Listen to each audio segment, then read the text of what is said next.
제목을 따라합니다. 내 말을 네 마음에 두라. 오늘 본문의 주제를 딱 한마디로 정리하라 그러면 마음을 어디에 둘 것인가 하는 것입니다. 자, 우리의 마음을 어디에 두어야 하느냐, 이게 인생에서 아주 중요한 문제입니다. 내 마음을 어디에 둘 것인가. 여러분, 자기의 마음을 어디에 둘지 몰라서 헤매이는 사람들이 이 세상에는 가득 차 있습니다. 많은 사람들의 방황의 원인이 뭘까? 마음을 어디에 두어야 할지 몰라서 방황하는 것입니다. 그래서 우리의 마음을 어디에 두어야 하느냐 하는 것은 굉장히 중요한 것입니다. 오늘 본문은 분명히 말씀합니다. 내 말을 내 마음에 두라. 좀 더 쉬운 말로 너의 마음을 둘 곳은 하나님 한 분뿐이다, 그 얘기입니다. 여러분, 우리는 하나님께 많은 걸 드린다고 생각합니다. 돈도 드리고 시간도 드리고 헌신도 드린다고 생각하지만 그건 다 형식이고요. 진짜 하나님께 드려야 되는 것은 우리 마음의 중심을 드려야 하는 겁니다. 마음을 드리지 않고 그 모든 걸 드린다 해봤자 그것은 진실된 것이 아닌 것이죠. 그래서 우리가 하나님 앞에 뭘 드려야 하는가? 마음을 드려야 된다. 자, 이 마음이 없이 다른 걸 드리는 걸 뭐라고 하죠? 전부 다 위선인 겁니다. 마음이 없는데 물질을 드려요? 마음이 없는데 시간을 드려요? 마음이 없는데 봉사를 드려요? 다 위선인 것입니다. 마음을 드려야 되는 것입니다. 그것이 진짜이죠. 하나님은 우리에게 뭘 요구하시는가? 우리의 마음을 요구하시는 것입니다. 여러분, 우리 마음이라고 하는 것은 엄청나게 큰 겁니다. 얼마나 큰 줄 아십니까? 세상의 모든 게 이 마음속에 다 들어갑니다. 세상의 모든 것들. 여러분, 그럼에도 불구하고 우리의 마음을 또 무언가를 원하게 되어 있습니다. 왜냐하면 가장 중요한 게 빠지면 세상의 모든 게 마음속에 다 들어와도 만족할 수가 없는 것입니다. 우리 마음의 중심에 하나님이 들어와 있어야 합니다. 자, 우리 마음을 당신에게 두라 하시는데 그 마음의 중심에 하나님을 두라는 것입니다. 그런데 이 한가운데 마음을 한자로 뭐라고 그러는가 하면 중심이라고 하죠. 중심.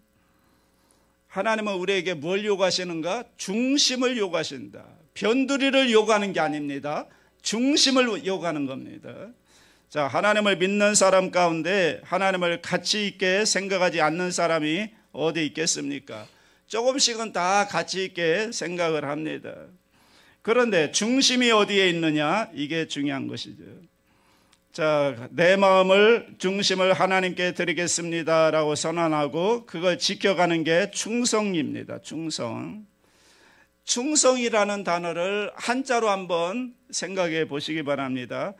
충이라는 말은 뭔가 하면 가운데 중자에 밑에 마음심이 들어가 있는 것입니다. 그래서 가운데 마음이 뭉친 겁니다. 가운데 마음, 그게 충이고요. 성이라는 건 뭐냐면 말씀 언변에 이룰 성자가 들어간 겁니다. 그렇게 말하고 이루어가는 게 성입니다. 그래서 충성이란 무엇이냐? 내 마음의 중심을 하나님께 바치겠습니다. 그렇게 약속하고 그걸 지켜가는 게 충성이라는 거예요. 충성. 충성이 뭐라고요? 내 마음의 중심을 하나님께 드리겠습니다 하고 그걸 지켜가는 게 충성이라는 거예요. 여러분 마음속에 이 충성이 있습니까? 우리가 신앙생활 하면서도 뭔가 뚫리지 않고 하나님과 소통이 되지 않는 것 같은 그런 깝깝함이 있는데 왜 그러느냐? 그것은 다른 게 아닙니다. 내 중심을 하나님께 드리지 않았기 때문에 그런 것입니다.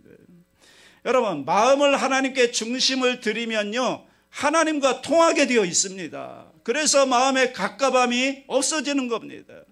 그런데 내 마음에 뭔가 신앙생활 하면서도 갑갑함이 있고 답답함이 있고 뭔가 뚫리지 않는 것 같은 그런 게 있다는 것은 내 중심을 지금 하나님께 드리지 못하고 있는 것입니다. 여러분, 우리가 마음 가운데 중심을 하나님께 드리며 하나님의 그 중심을 받으시는 줄로 믿습니다.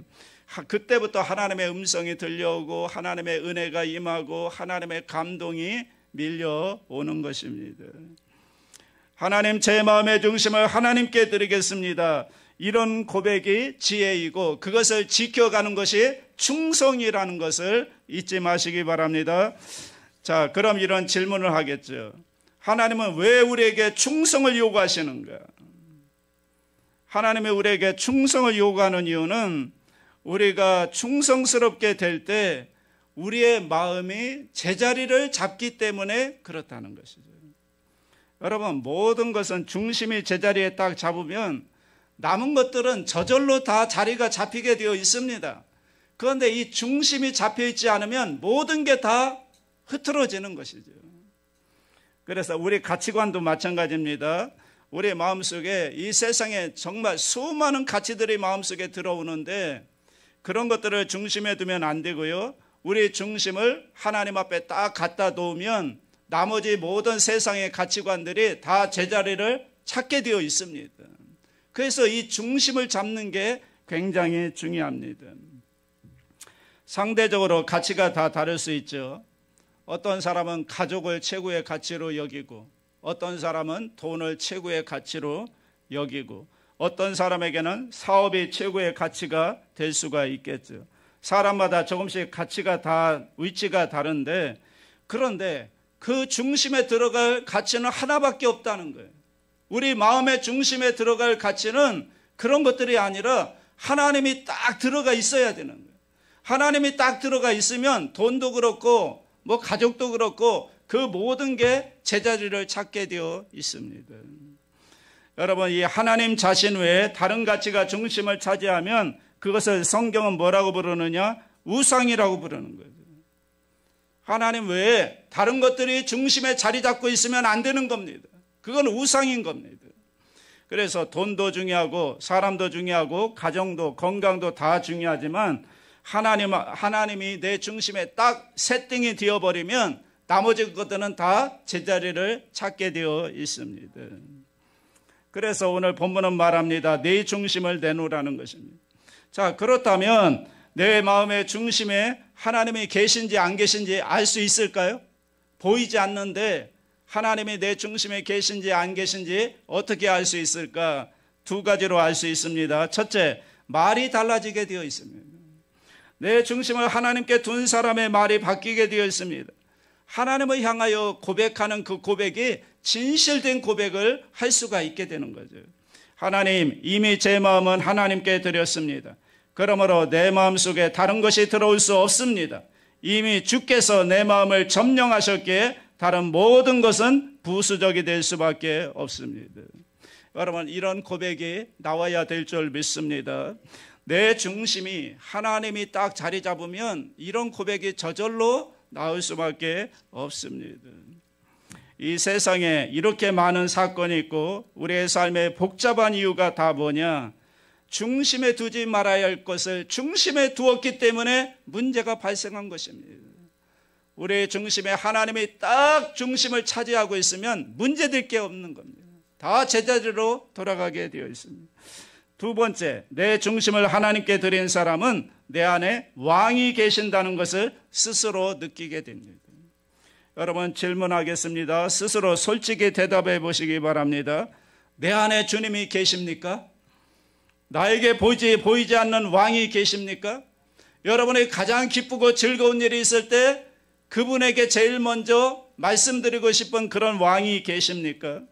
여러분이 슬프고 어려울 때 제일 먼저 의지하고 찾아갈 그 왕이 여러분의 마음에 계십니까?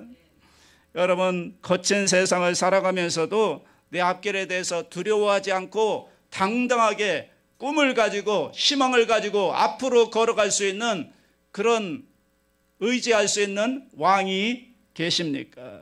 모든 것을 맡길 수 있는 왕이 계십니까? 여러분, 내 중심을 하나님께 드리면 첫째, 말이 바뀌고 둘째, 내 안에 왕이 계시기 때문에 그 왕으로 인하여 나는 안전하다, 이런 믿음을, 신뢰를 갖게 되는 것입니다. 신학적으로 말해서 신앙이란 가치정의다 그럽니다. 가치를 늘 제자리로 돌리는 것이 신앙이라는 것입니다. 왜냐하면 수많은 세상의 가치들이 우리에게 밀려와서 이제 이 마음에서 싸움이 일어나는 겁니다. 이 마음 중심에 하나님을 둘 것이냐 아니면 세상의 가치를 둘 것이냐, 서로 전쟁이 일어나는 것입니다.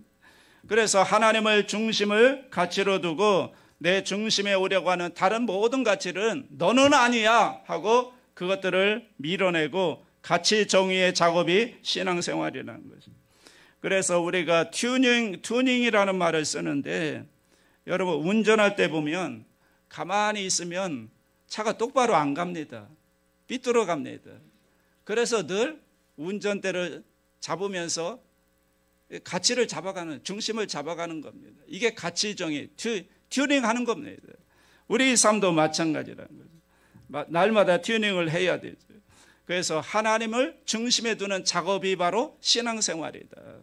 그래서 주일 성수가 대단히 중요한 게, 일주일간 열심히 살면서 세상의 가치관이 많이 들어와서 우리 중심이 흔들릴 수가 있습니다. 그러므로 주일마다 와서 예배를 드리며 말씀을 들으며 하나님 중심으로 다시 우리의 마음의 중심이 세워지고 가치가 정립이 되면 또 한 주간 하나님 중심으로 승리하며 살아갈 수가 있는 것입니다. 여러분, 커피포트에 커피를 끓이려고 물을 붓고 스위치를 온시켜도 전원이 연결되어 있지 않으면 물이 끓지 않습니다. 파워가 생겨나지 않습니다. 전기 코드에 꽂을 때 여러분 전기가 확 들어오는 것이죠. 우리 중심을 하나님께 드릴 때 하나님과 우리 사이에 전기가 찌릿하고 통하게 되는 것입니다. 왜 전기가 통하지 않느냐? 중심에 하나님이 계시지 않기 때문에. 저는 여러분의 중심에 정말 하나님을 최고의 가치로 중심에 두고 하나님 중심으로 살아가서 여러분의 삶이 복되시기를 주님의 이름으로 축원합니다. 기도하겠습니다. 전능하신 아버지 하나님, 오늘